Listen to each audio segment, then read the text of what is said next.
Bien-aimés dans le Seigneur, bonjour.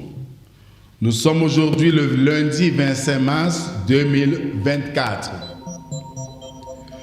Maria Callas dit « Quand mes ennemis cesseront de siffler, je saurai que je glisse. »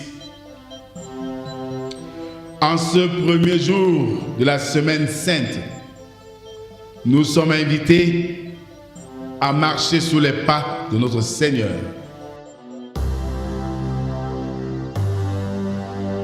Bien-aimés dans le Seigneur, bonjour. Nous sommes réunis ce matin, comme chaque lundi à vendredi, dans le cadre de la méditation quotidienne.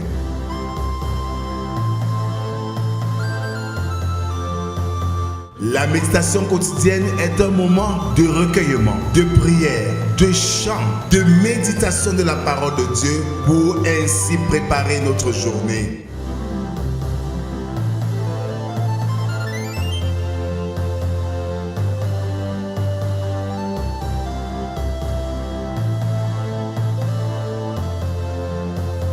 Pour vous servir, le pasteur Rodrigue Cache de l'église évangélique du Cameroun. Alors mes bien-aimés dans le Seigneur, ouvrons nos cantiques sur les ailes de la foi, numéro 321.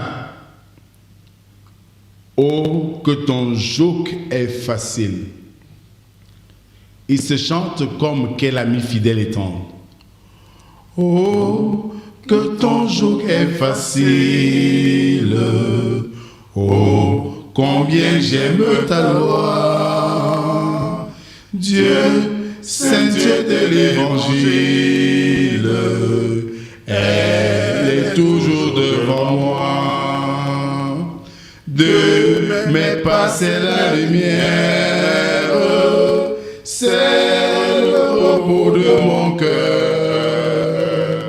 Mais pour la voir tout entière, ouvre mes yeux, bon Sauveur. Alors, mes bien-aimés, à la suite de ce cantique, je nous invite à continuer notre adoration en faisant le psaume numéro 83 qui stipule ceci. Ô Dieu, ne reste pas dans le silence. Ne te tais pas et ne te repose pas, Dieu. Car voici tes ennemis s'agitent, ceux qui te haïssent lèvent la tête. Ils forment contre ton peuple des projets pleins de ruses et ils délibèrent contre ceux que tu protèges. Venez, disent-ils, exterminons-les du milieu des nations et qu'on ne se souvienne plus du nom d'Israël. Amen. Je nous invite à la prière. Seigneur, à la suite de notre Sauveur Jésus-Christ, nous te célébrons et t'exaltons. En ce premier jour de la semaine sainte, merci de nous enseigner par ta parole. Seigneur, parle, nous t'écoutons. Amen. Ce matin, nous méditons dans l'évangile de Jésus-Christ, selon Marc, chapitre 14, verset 53 au verset 65. Là, il est écrit: Ils emmenèrent Jésus chez le souverain sacrificateur, où s'assemblaient tous les principaux sacrificateurs, les anciens et les scribes. Pierre le suivit de loin jusque dans l'intérieur de la cour du souverain sacrificateur. Il s'assit avec les serviteurs et il se chauffait près du feu. Les principaux sacrificateurs et tout le Sanhédrin cherchaient un témoignage contre Jésus pour le faire mourir et ils n'en trouvaient point. Car plusieurs rendaient de faux témoignages contre lui, mais les témoignages ne s'accordaient pas. quelques-uns se levèrent et portèrent un faux témoignage contre lui, disant: nous l'avons entendu dire, je détruirai ce temple fait de mains d'hommes, et en 3 jours j'en bâtirai un autre qui ne sera pas fait de mains d'hommes. Même sur ce point-là, leur témoignage ne s'accordait pas. Alors le souverain sacrificateur, se levant au milieu de l'assemblée, interrogea Jésus et dit: ne réponds-tu rien? Qu'est-ce que ces gens déposent contre toi?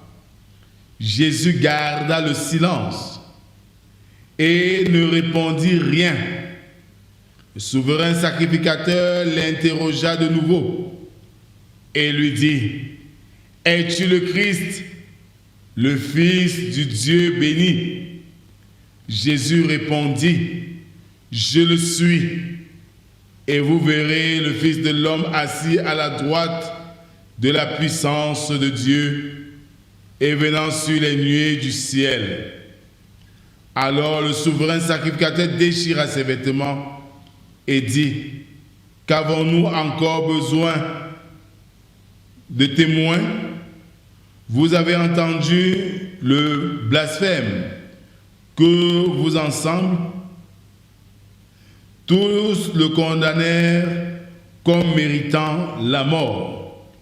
Et quelques-uns se mirent à cracher sur lui, à lui voiler le visage et à le frapper à coups de poing en lui disant: devine.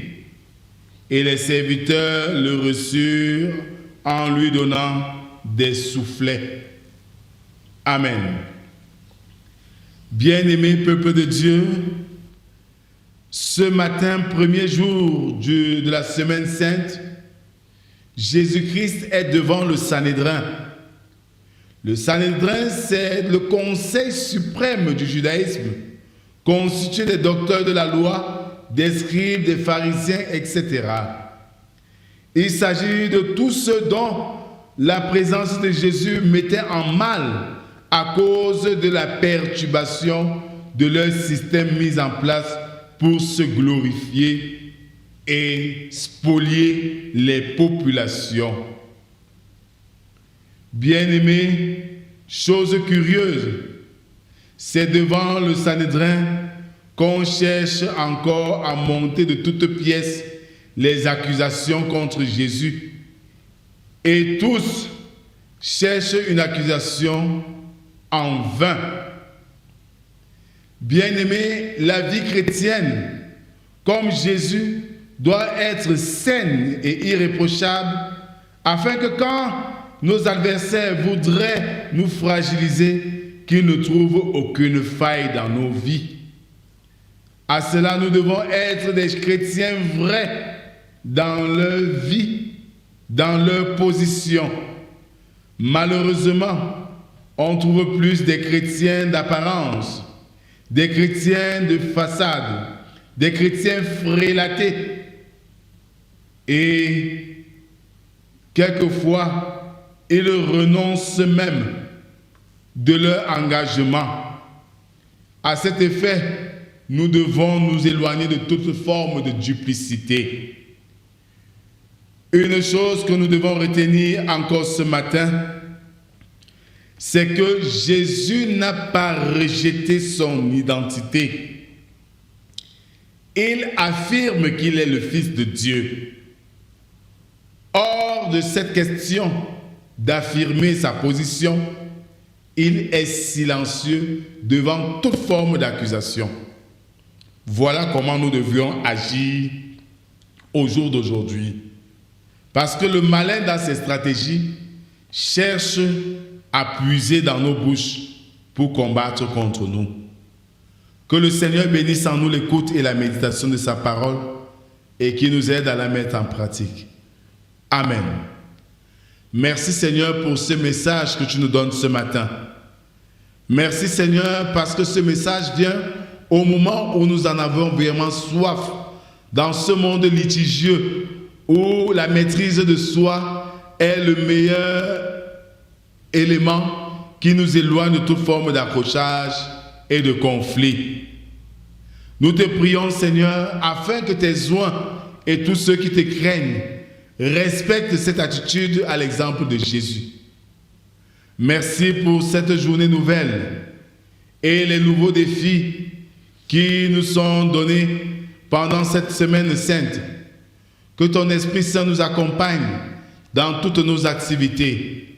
C'est au nom de Jésus-Christ, ton Fils, que nous t'avons ainsi prié, lui qui nous a appris à te dire: Notre Père qui es aux cieux, que ton nom soit sanctifié, que ton règne vienne, que ta volonté soit faite sur la terre comme au ciel. Donne-nous aujourd'hui notre pain de ce jour. Pardonne nos offenses, comme nous pardonnons aussi à ceux qui nous ont offensés.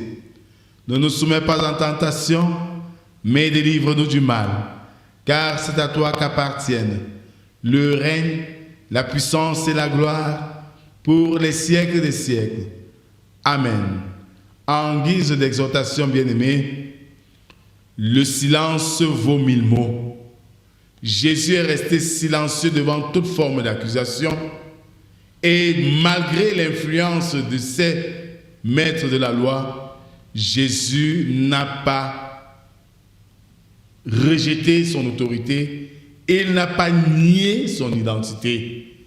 Le chrétien devrait accepter son identité où qu'il soit et apprendre à se taire quand cela n'est pas pour la gloire de Dieu. Que la grâce, la paix et l'amour de Dieu soient et demeurent sur chacun d'entre nous, au nom du Père, du Fils et du Saint-Esprit. Amen. Bonne journée à tous et à demain si Dieu le veut. Shalom.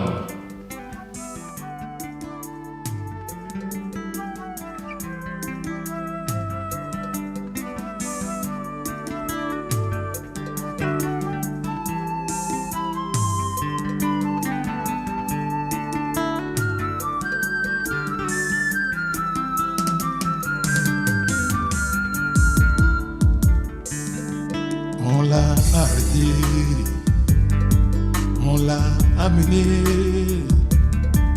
dans un prétoire où on l'a jugé, on l'a humilié, on l'a maltraité, on l'a insulté, mais il n'a rien dit. Sans un mot, il a tout supporté, simplement pour laver nos péchés, pour laver nos péchés. Il fut méprisé, calomnié et lapidé devant tout un peuple qui se moquait de lui. Il portait une croix, cette lourde croix qui déterminait son destin, cette croix où on l'a crucifié.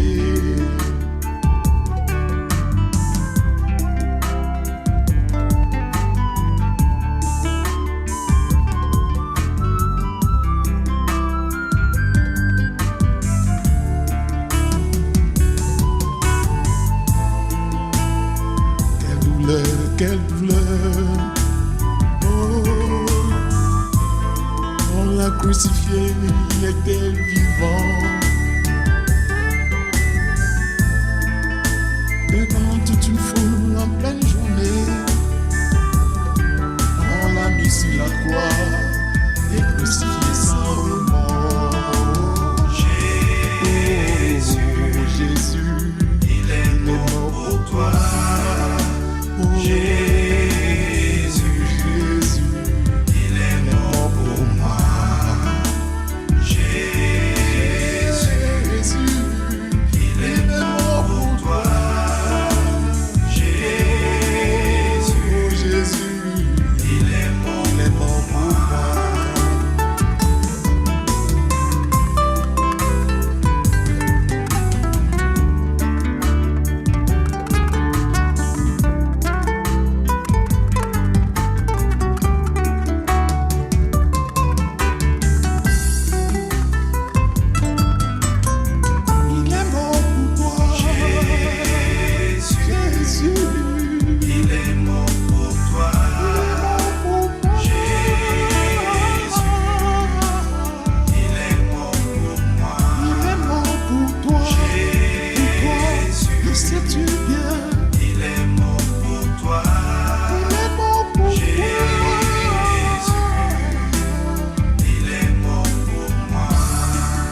Jésus.